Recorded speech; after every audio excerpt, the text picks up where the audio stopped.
Romo al aire, qué gusto saludarte. Estamos en esta plática especial y qué bueno que nos acompañas. Bienvenida, bienvenido.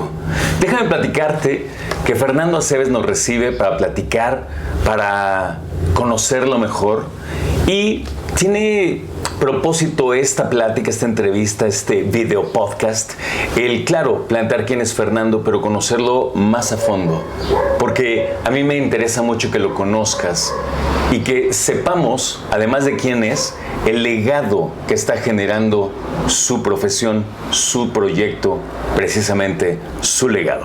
Así que comencemos, ¿te parece bien? Querido Fer, gracias por recibirnos. ¿Cómo estás? Alfredo, es un placer estar aquí charlando contigo. ¿Echando cafecito? Echando cafecito. Y bueno, el día está perfecto, soleado, nos llega hasta acá adentro. Entonces, exacto. Bueno. Por cierto, muchas gracias a nuestros amigos del Convite que nos hacen favor de recibirnos y tienes que venir aquí en la Colonia Portales. Ahí te voy a dejar la dirección para que te des una vuelta. Querido Fer, cuando hablamos acerca de tu persona y de tu profesión hablamos de la fotografía, pero a mí me llama poderosamente la atención que tus redes sociales simplemente dice creador. ¿Qué eres, Fer? Eso, un creador, alguien que observa y que, bueno, a través de la cámara es como transmito o trato de transmitir a la gente todas esas experiencias que voy mirando por la vida, ¿no? Uh-huh. Pero a mí me gustaría que nos platicaras, Fer, tu infancia. ¿Cómo fue tu infancia? Vamos a empezar por ahí, por lo básico. Bueno, mi infancia fue la de un niño normal, ¿no? Nací en 1965, entonces, bueno, principios de los 70 fue cuando comencé realmente a trotar por el mundo, ¿no? Uh-huh. Como un infante, ¿no? Pertenezco a esa generación que salía de su casa y pues tenía un límite de llegada, ¿no? Entonces eso me permitía explorar y exploraba en un radio X alrededor de mi casa, ¿no? Me gustaba jugar con los niños de la cuadra, pero también me gustaba irme a otras áreas de la zona. ¿Dónde creciste? Yo soy del sur de la Ciudad de México. Okay. En particular de Villacuapa, de la unidad Villacuapa. Okay. ¿No? Y bueno, el ambiente que entonces se percibía era de una cantidad tremenda de niños en las calles. Era una unidad habitacional conformada por matrimonios jóvenes, con niños pequeños. Entonces, prácticamente los que estábamos ahí pues andábamos en el mismo rango de edad, ¿no? Uh-huh. Entonces, bueno, pues nos inventábamos lo que podíamos. La escuela estaba cercana, entonces en la misma escuela venían niños de otras áreas. A veces me iba a las áreas de los otros niños que iban a la misma escuela. Y fue así como comenzó esta exploración, ¿no? A un nivel muy, muy local, ¿no? Fer, déjame hacer una pausa aquí porque me interesa mucho saber, ahora que mencionas esta música en los años en que tu infancia se desarrolló, sur de la Ciudad de México, háblame de qué se escuchaba, pero lo más importante es qué escuchabas tú, cómo llegaba esa música a ti. Bueno, cuando yo salía a la calle a jugar, ¿no? Siempre me hacían una recomendación: ten cuidado con los marihuanos, ¿no? Yo decía, wow, será algo parecido a los robachicos, que también eran muy mentados en ese entonces, ¿no? ¿Qué edad tenías más o menos? Pues estamos hablando de 8 años de edad, 9 años, ¿no? Uh-huh. Muy, muy pequeño, quizás menos, o sea, 7 años, 8 años, o sea, era un tema eso, o sea que sí, desde muy pequeño poder salir a la calle y crearte tu propio mundo, ¿no? En base a toda la información que vas obteniendo, ¿no? Y bueno, yo los veía en las entradas de los edificios de esta unidad que se reunían, se sentaban, escuchaban música. ¿Los marihuanos? Los marihuanos, pero la música provenía de algún departamento que dejaban la puerta abierta. Ah, ok. Y entonces el sonido venía de adentro, ¿no? Ponían una consola a todo volumen y a escuchar cosas, ¿no? Uh-huh. Y es ahí cuando conozco Inagada da Vida, por ejemplo, de Iron Butterfly, ¿no? Uh-huh. Cuando yo decía, wow, o sea, toda esa relación, ¿no? De que escuchaba esa música y veía a los personajes que la escuchaban, ¿no? Estamos hablando de vecinos tuyos que tienen veintitantos. Veintitantos, o incluso o tal vez 18, okay. 19, 20, 21, ¿no? Uh-huh. O sea, por ahí andaban, ¿no? Y bueno, pues ya siendo ya recapitulando, pues sí, estaba muy fresco a Vándaro. Claro. Estaba muy fresco a Vándaro, pero sí se escuchaba mucho eso. Iron Butterfly, se escuchaban los Creedence, se escuchaban los Doors. quizás un poco los Rolling Stones, los Beatles también, ¿no? Claro.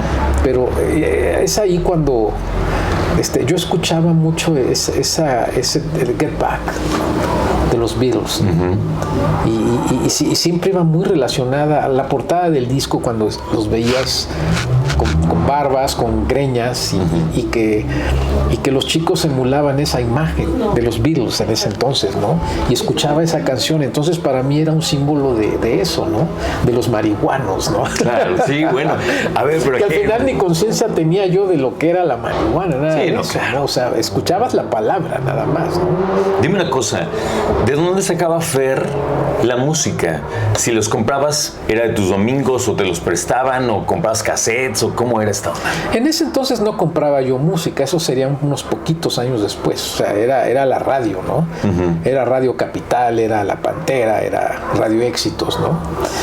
Pero en particular me llamaba la atención Radio Capital, ¿no? Que tenía unos programas emblemáticos, que era Rock a la Rolling, era el programa de los Creedence, sí. y bueno, Vibraciones, que fue algo que de mi infancia yo escuchaba eso y me volaba la cabeza, ¿no? Y bueno, eso ejerció una poderosa... Me generó muchas preguntas. O sea, los teclados de Manzarek, por ejemplo, en Light My Fire, ¿no? Y que muchos años después pudiera yo ver de cerca al propio Manzarek haciendo eso, ¿no? Yo decía, es que esto sí era real. Fíjate, y todo lo que aprendía un niño en un radio de, no sé, 10 cuadras. 10 cuadras, que ese era nuestro mundo, ¿no? Veníamos de una clase media, ¿no? Que viajaba poco, que en realidad se alimentaba de lo que escuchaba en la radio y de lo que veía en la televisión, ¿no? ¿Cuál internet? Totalmente. ¿Cuándo fue la primera vez que tuviste una cámara en tus manos? Bueno, eso se remonta a, no sé, muy pequeño, ¿no? Una Instamatic de esos rollos de 110, ¿no? Evidentemente de film, ¿no? De negativo. Y era una pequeña cámara Instamatic de mi madre que le gustaba documentar los viajes, ¿no? Pero vamos, era simplemente lo que llamamos ahora una point and shot, ¿no? Okay. Realmente no tenía tema de enfoque, no, era una cámara, era prácticamente un cuadro, ¿no? Con su lente, con el compartimiento para el rollo y el cubo flash, ¿no? Ese que te daba nada más cuatro destellos, ¿no? Claro. Y ese que iba girando, ¿no? Pues ese fue el primer contacto. Yo en realidad no tenía mucha idea de que había equipos reflex de lentes intercambiables, ¿no? Las cámaras que se decían ya profesionales, ¿no? Sino eso vendría unos años después, ¿no? Que todavía muy joven, ¿no? 12 o 13 años de edad y uno de mis vecinos tenía una cámara completamente mecánica, metálica y sí, recuerdo que el ver ese instrumento me produjo una gran atracción, pero nada más, fue un instrumento que en su momento pues vi inalcanzable, ¿no? Simplemente lo vi y dije lo que esa máquina debe de hacer, ¿no? Todos tuvimos, me parece, algo similar a lo que estás platicando, la cámara de la familia, que simplemente era, por lo menos en nuestro caso, algo muy básico y que después podías ver, después de unas semanas o tal vez meses, ver algo impreso y decir, sí, claro, mira, esto es lo que hace, ¿no? Pero una cosa es hacer eso, que muchos lo hicimos, otra cosa es lo que le pasó a Fernando, como para empezar a entender que esa cámara capta imágenes, pero una cosa es ver una foto y otra cosa es componer una imagen. ¿En qué momento te empezaste a acercar a la fotografía como algo más serio, como un arte visual que es? Pienso que el cine fue determinante para ordenar un poco mi mente, ¿no? Para darme cuenta que se generaban historias a través de imágenes, ¿no? En este caso, pues imágenes en movimiento, ¿no? Entonces, eso me fue dando una conciencia de las cosas y una conciencia de las historias, ¿no? Okay. Pero todo eso adquirido de una manera inconsciente. sencillamente era una pasión para mí ir al cine. Esperaba los domingos para que mi padre me llevara a las matinés. ¿Qué te gustaba ver, Fer? ¿Qué recuerdas? Pues los programas dobles, esos que empezaba todo a las 10 de la mañana, ¿no? Matinés. Sí, mi papá se iba al puesto de periódicos. Nos íbamos todos al puesto de periódicos, comprábamos el Fígaro, el periódico de color, era de un color como púrpura, una cosa así, ¿no? La tinta, ¿no? Sí. Era tinta azul, una cosa así. Entonces, ahí venían todos establecidos los horarios, ¿no? De algunos cines. El cine colonial, por ejemplo, que estaba en Fray Servando, ¿no? Casi cerca de la Merced, ¿no? Casi entrando al centro.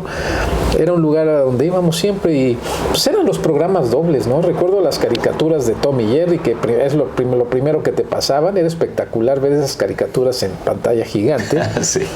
Pero después ya había seguía una película en forma, ¿no? Me es muy difícil recordar algún nombre en particular. Recuerdo a Maya, este elefante, que era una serie que venía de la India, ¿no? Que eran unas aventuras de dos niños en un elefante, ¿no? Recuerdo muy bien eso, ver en las matinés, ¿no? Y las historias que había, etcétera, ¿no? Ahí comenzó todo. Llegó tu adolescencia y cuando estabas, digamos, secundaria, prepa, ¿qué pensabas estudiar? Pues en realidad no tenía pensado estudiar nada. O sea, fui alguien muy fuera de ¿De esa caja? Fuera de esa caja, sí, justo. Fuera, no diría del sistema, ¿no? Porque todos estamos dentro de un sistema, ¿no? Pero sí alguien que iba un poquito en contra de lo que veía estaba establecido. De forma inconsciente igual. Entonces no tenía yo la menor idea. La música pues se fue también, ha sido también al mismo tiempo una parte importante para mí, ¿no? Y no había muchas opciones más los discos, los viniles que estaban en casa, tanto los LPs de 33 RPM y los pequeños de 45 RPM, ¿no? Eran pues eso, que escuchabas un tema en la radio y te gustaba tanto la canción que pues acababas yendo a la discoteca a comprar el disco, ¿no? Entonces, sí, recuerdo que había ahí en la casa de esos estuches donde te deshacías de la funda y metías ahí solamente el disco, entonces los ibas viendo como un álbum, ¿no? Entonces, pues era muy interesante, o sea, sobre todo me gustaba mucho analizar tanto la música como la portada de los discos. O sea, yo siempre creí que había una relación directa entre lo que veías en el arte de un disco y lo que escuchabas. Claro. Entonces ahí también entran estas dos cosas, ¿no? La imagen y el sonido, ¿no? Digamos que son unos antecedentes que sencillamente lo fui cachando. En realidad no tenía yo ningún objetivo, simplemente me gustaba, ¿no? Recuerdo ese disco de los Archies, de Sugar Sugar. Ah, buenísimo. Y ya había de colores, como transparentes algunos. Sí, fueron los precursores, pero bueno, yo nunca tuve ese disco, pero había vecinos que lo tenían y me encantaba porque yo escuchaba la música, en particular este tema Sugar Sugar, y veía la portada, que eran los Archies como los conocimos en las caricaturas, ¿no? En el cómic. En el cómic, sí, en el cómic, pero y también en las caricaturas. Entonces yo, en mi mente infantil, pues yo decía, bueno, ¿cómo estos personajes pueden tocar, ¿no? O sea, no comprendía que los Archies era un grupo que había grabado en un estudio y que fue producido y que después los adaptaron a los personajes del cómic, ¿no? Claro. Yo sencillamente escuchaba un tema que era interpretado por unas caricaturas, por unos personajes de caricatura. Eso lo tengo muy, muy marcado, ¿no? ¿En qué momento, regresando a la fotografía, en qué momento agarraste una cámara ya, digamos, un poquito más elaborada, no sé si profesional, pero un poquito más elaborada? Bueno, habían pasado cámaras por mis manos, pues yo las veía así de reojo, ¿no? Pues ya entrado en la adolescencia, quizás a los 17 años, 18 años. ¿Quién te la acercó o dónde la viste? Pues tenía yo un amigo, un vecino, que nos reuníamos a escuchar música eventualmente, a veces íbamos al cine, Y un buen día llego a su casa y me enseña una cámara, reflex, y me dice, mira, voy a aprender fotografía, voy a ir a la escuela de fotografía. Y pues ya fue el contacto, ahora sí que determinante, ¿no? Okay. O sea, empecé a ver el proceso que mi amigo llevaba a cabo, ¿no? Todo ese ritual, ¿no? Desde adquirir los rollos o comprar la lata esa, ¿no? Que hacías lo cortabas y hacías tus magazines, ¿no? Los montabas ya en la cámara, pues lo básico lo fui viendo. Me llamó muchísimo la atención, poderosamente la atención, porque sí me di cuenta que estaba yo ante un instrumento que me iba a permitir. No pensaba yo dedicarme a esto, pero sabía que eso me permitiría, en dado caso, contar mis historias y contar mi propia vida a través de las imágenes, ¿no?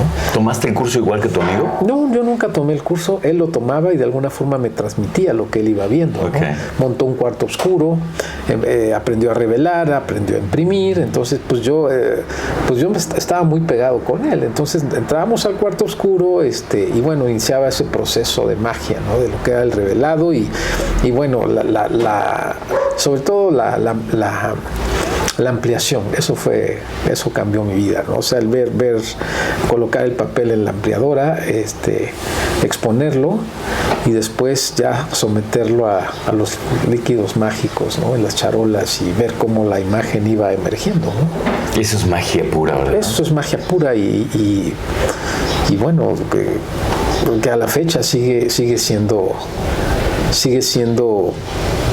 pues mágico, ¿no? Atractivo. En algún momento, decía yo, pasaste de ser adolescente a un adulto joven y me decías que en realidad nunca te interesó estudiar universidad y todo, pero ¿en qué momento sí seguiste con la cámara y en qué momento dijiste, más allá de estar con mi amigo, voy a hacer mi camino en esto? Pues la usaba yo mucho para los viajes que llegaba a hacer. ¿Esa ya era tuya, esa cámara? Sí, tuve un viaje a Nueva York ¿qué edad tendría yo? Unos 19 años. Uh-huh. Y es donde me hago de mi primera reflex, ¿no? ¿Allá te la compraste? Allá me la compré. ¿Cuánto te costó, te acuerdas? Pues algo así como $300. Una lana. Era una lana. Sí, ¿cómo no? Era una cámara de la marca Yashica y traía un objetivo, un zoom de la marca Soligor, que era un lente con la montura de Yashica, pero no era un lente original, que eran mucho más caros, ¿no? Entonces, en esas tiendas de turistas de que no sabes realmente lo que te dieron, ¿no? Claro. Ni siquiera una tienda especializada. No, ni siquiera. Eran de esas tiendas para turistas en la zona de Times Square, ¿no? Okay. Que fue donde adquirí la primera cámara, ¿no? Y bueno, me dieron un curso ahí fugaz, los tipos estos, que según ellos me estaban enseñando cómo usarla. Y estuve así un rato, no mucho tiempo, quizás habré durado un par de años con esa cámara. Y ya después me decidí a ir por algo más serio, ¿no? ¿Cómo fue? ¿Cuál fue tu primer proyecto pagado? ¿O cómo fue que buscaste un primer proyecto? Bueno, el primer proyecto, para que llegara el primer proyecto pagado pasó mucho tiempo. Okay. En realidad todo era experimentar, todo era recorrer camino, hacer fotografía. Disparar. Era disparar y disparar, ¿no? Posteriormente, pues, descubro en los escenarios, por casualidad, que podía meter la cámara y tomar fotografías, ¿no? Entonces... Perdóname, ahí vino algo importante, porque entonces juntabas tomar fotos escuchando la música que tanto disfrutas. Sí, no necesariamente, porque llegué a ir a algún concierto por ahí de Charly García en el viejo Auditorio Nacional. Llegué a ir a ver a Marcel Marceau, a la ópera china de Pekín, ¿no? Que visualmente todo eso era atractivo, entonces comencé a hacerlo y bueno, la sorpresa vendría después, cuando la gente pues se sorprendía con las fotos, les gustaban las fotografías que hacía yo, ¿no? Entonces lo empecé a hacer cada vez más frecuentemente. No existían las restricciones de hoy en día, ¿no? De tener un pase que te acreditaba para poder entrar, ¿no? Y ahí tú te acercabas caminando al pie del escenario y tomabas tus fotos y nadie te decía nada, ¿no? Pero nadie lo hacía. Okay. De repente te encontrabas ahí a un fotoreportero de algún periódico, ¿no? De esos que yo me acuerdo que llegaban deprisa, o sea, yo nunca vi a un reportero de los diarios de entonces, estamos hablando de finales de los 80s, pues llegaba gente del Excelsior, del Universal, ¿no? Los principales diarios, o de repente el Ovaciones, etcétera, ¿no? Y yo veía que siempre estaban corriendo, y era gente ya mayor, era gente muy mayor la que traía ya sus cámaras, perfectamente equipados, usaban flash. Qué raro, ¿no? Pues es que eso era, usaban el flash y vámonos, ¿no? Y venían, estaban ahí unos cuantos minutos y se iban corriendo porque iban a otra cosa. O sea, cumplían y de ahí seguro se iban al box o se iban a las luchas. A las luchas o a cubrir la nota roja o a cubrir deportes, no sé, o sea, eran multitask, ¿no? Eran multidisciplinarios los fotógrafos que yo veía, ¿no? Entonces, yo sí, esa imagen la tengo muy clara. Llegaban y se iban de manera muy rápida, ¿no? Yo permanecía más tiempo, me regresaba a mi lugar, otra vez volvía, y así. Y sin saberlo, en ese entonces, te digo, Alfredo, estamos hablando de entre 1980 quizás 87, 88, cuando ya empecé a ingresar a los escenarios, ¿no? Uh-huh. Y pues sin saberlo estaba yo generando un portafolio que posteriormente me daría entrada al gran circuito que todavía no comenzaba a funcionar, ¿no? Se estaba gestando. Déjame hacerte una pregunta aquí, sí, que ciertamente es técnica. Sí. Cuando empezaste a ir a esos conciertos, en los cuales me imagino pagabas para poder entrar, ¿no? Te acercabas al escenario, disparabas. Empezabas, me imagino, también a tener un reto técnico, de técnica, de cómo elegir tu ISO, de cómo hablar la apertura, qué lente usar. Sí. ¿Cómo fuiste resolviendo eso? Bueno, yo trabajaba de acuerdo a mis posibilidades económicas. Yo sabía que traía un lente que podía ser más luminoso, uh-huh, pero el presupuesto daba para un lente no tan luminoso. Pero vamos, me comencé a dar cuenta que existían películas de diferentes tipos, ¿no? Okay. Que mientras más alto era el ISO, más posibilidades tenías de lidiar con la baja iluminación. Entonces empecé a generarme trabajaba mucho el blanco y negro al principio, ¿no? Había una serie de películas de la marca Kodak que era la serie de T-Max, ¿no? Uh-huh. Y había una película que era el T-Max 3200, que lo podías forzar a 6400, podías hacerlo todavía más sensible, y que esa película me permitió entrar a esos lugares, ¿no? Y al ver los resultados, ese grano que producía esa película, pues me parecía muy, muy onírico. O sea, eran unos resultados muy diferentes a como yo los veía, ¿no? Estaba yo reproduciendo una imagen vista, pero como si viniera de una realidad alterna, ¿no? Eso era lo que yo venía descubriendo, ¿no? Después incursioné con la película de color también. En ese entonces, pues, Kodak igualmente tenía una serie era Hectar, y había una Hectar 1000 que también era una película diseñada muy sensible, ¿no? Para ya sea alta velocidad o bajos niveles de luz, ¿no? Y bueno, comencé con eso. La diapositiva, que siempre fue mi estándar, esa no llegó hasta que entré en serio a este mundo, ¿no? Ok. Ahora, dime una cosa, ¿cómo? Tú me has dicho, y me parece que es de lo más admirable, es que tú realmente nunca tomaste cursos de fotografía. Sí los llegué a tomar, pero más adelante. Okay. O sea, en realidad yo cuando comencé a hacer esto de agarrar una cámara y decidir salir, sí, tomé un curso muy importante, muy fundamental, que había en Ciudad Universitaria hay un lugar que es el CCU, que es un lugar que se dedicaba a dar talleres de muchas cosas, ¿no? Okay. Y había un maestro que una vez por casualidad descubrí un volante de alguien que daba un curso de fotografía. Entonces, pues me acerqué y pues al final sí, llevé a cabo el curso. Había gente interesada en aprender también, hombres y mujeres, ¿no? Estábamos ahí, pues el maestro nos enseñaba trabajo de él, o sea, nos empezó a enseñar muchas cosas, fundamentos, ¿no? Pero curiosamente, al terminar ese curso me di cuenta que no debía yo de tomar más cursos.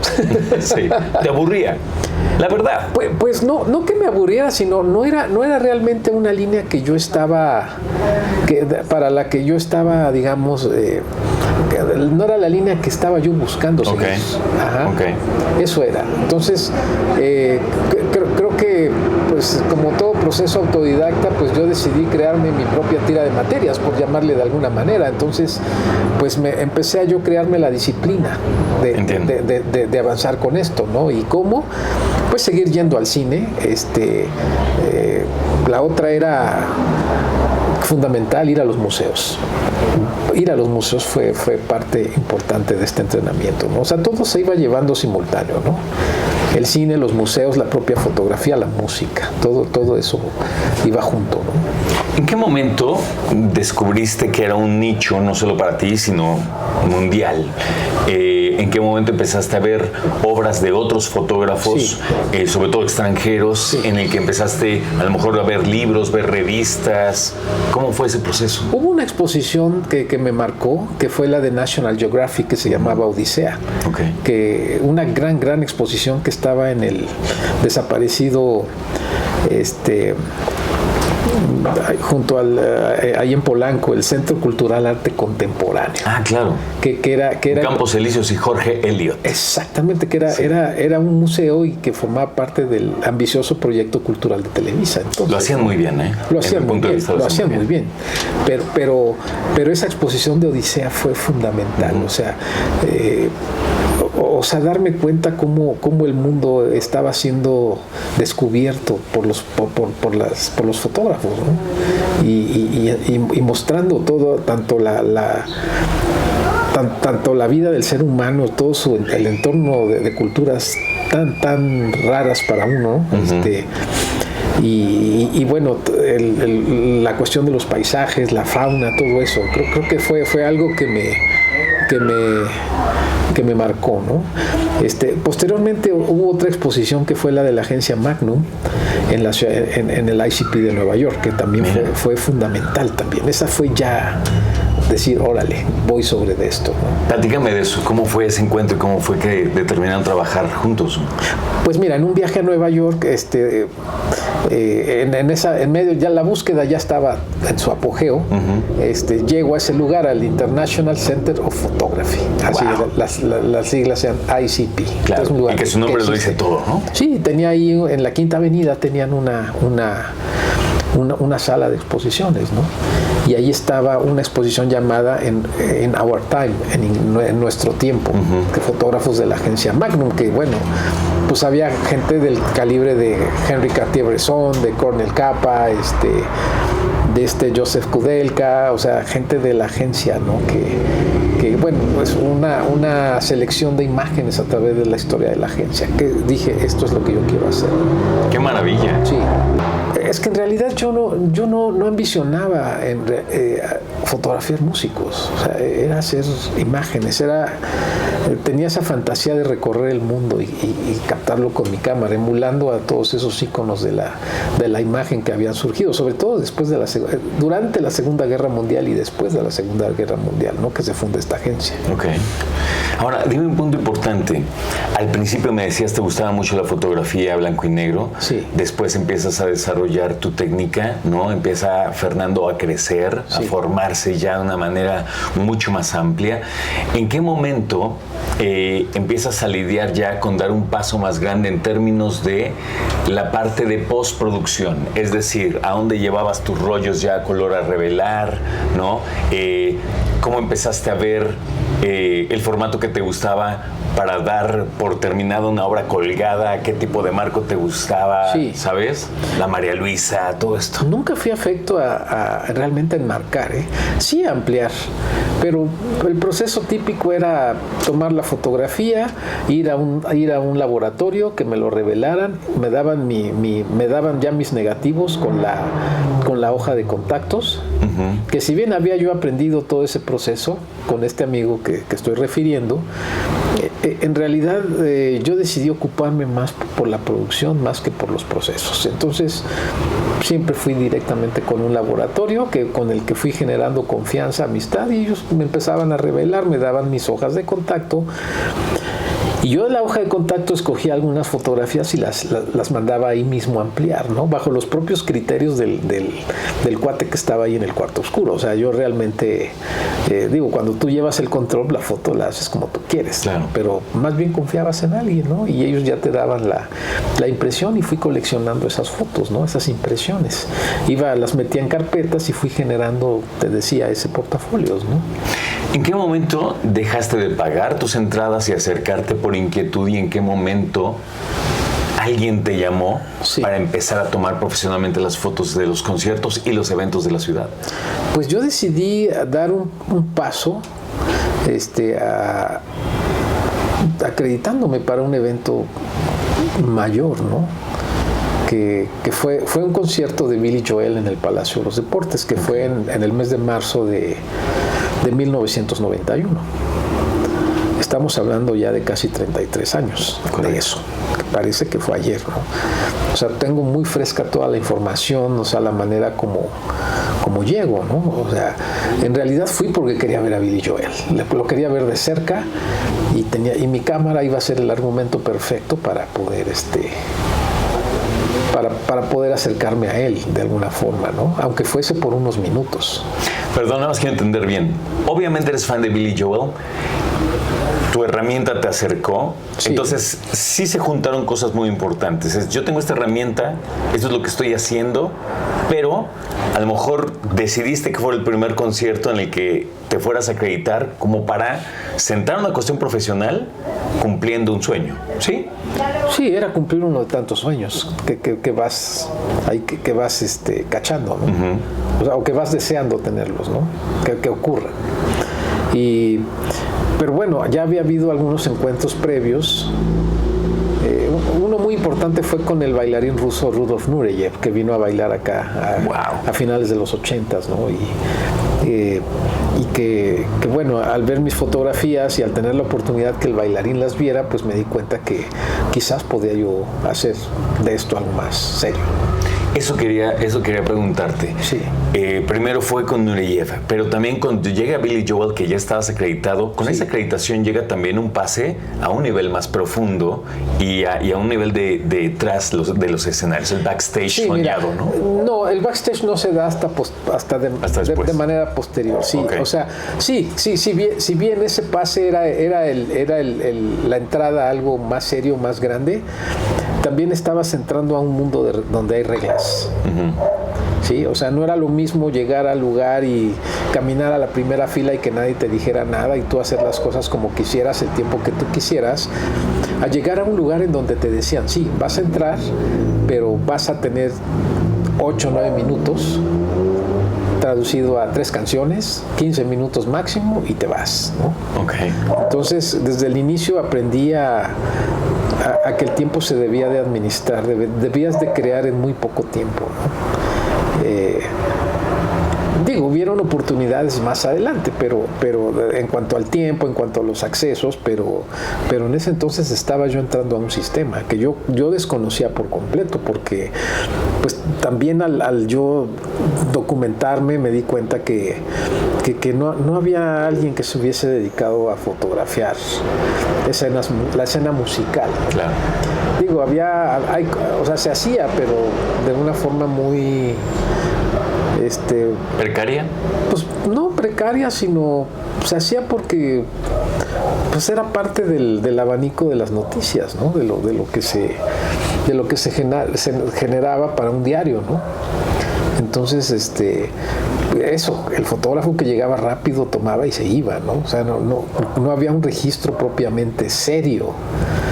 O sea, serio para los parámetros que ahora lo que yo sé que es documentar seriamente. Claro. Hoy que existen periodistas del ámbito, no solo de espectáculos, sino muy específicos, periodistas musicales de rock de diferentes géneros. Y eso lo ha habido desde que la industria existe, desde la industria de la música existe. O sea, tenemos desde Elvis Presley, ¿no? Okay. Hay gente que empezó a hacerlo, ¿no? Y ya cuando el rock llegó de una manera más formal, pues teníamos a Gene Marshall y a Baron Wolfman en la costa oeste de los Estados Unidos, ¿no? En San Francisco, en Los Ángeles, sobre todo en San Francisco, ¿no? Cuando se empieza a dar este movimiento brutal a finales de los 60s, ¿no? Con la gente que sabemos que ahí estuvo, ¿no? Uh-huh. Hablamos de Janis Joplin, el Grateful Dead, el propio Jimi Hendrix, claro. Los Doors, ¿no?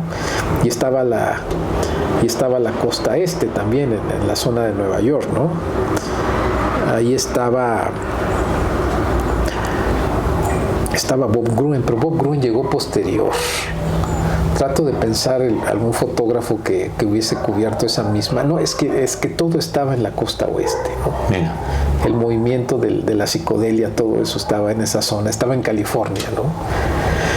En Europa estaba Gerrit Mankiewicz a principios de los 60s, ¿no? Desde principios de los 60s, el fotógrafo que documentó a los Rolling Stones para sus primeras portadas de los discos del sello London, ¿no? O sea, en realidad esto de la fotografía de la música ya existía, y existía ya en unos niveles tremendamente profesionales, ¿no? Era gente que realmente documentaba, y no solo eso, sino que creaba obras, ¿no?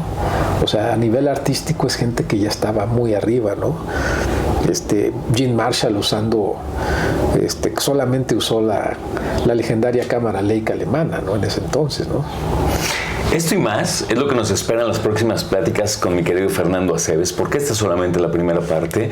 Vienen otras y vamos a platicar de muchos aspectos de la fotografía, pero sobre todo de la vida de Fernando como creador, como él mismo se considera. Y me parece mucho que platicar. Por ejemplo, cuando empiezan ya formalmente los conciertos en México, que empiezan a venir como ya en masa, cuando México es tomado en cuenta ya como una sede oficial. Al principio por ahí Rod Stewart, In Excess, algunos otros que tenían que tocar, por cierto, en Querétaro y otros lugares porque no quieren que vinieran a la ciudad, ¿no? Pero estaremos platicando de eso en otra ocasión muy pronto, para que te quedes con nosotros y sigas esta plática con mi querido Fernando Aceves. Fer, gracias como siempre. Muchas gracias, Alfredo. Que te vaya muy bien. Es un gusto. Y aquí nos vemos. Y aquí nos vemos. Gracias, hasta la próxima.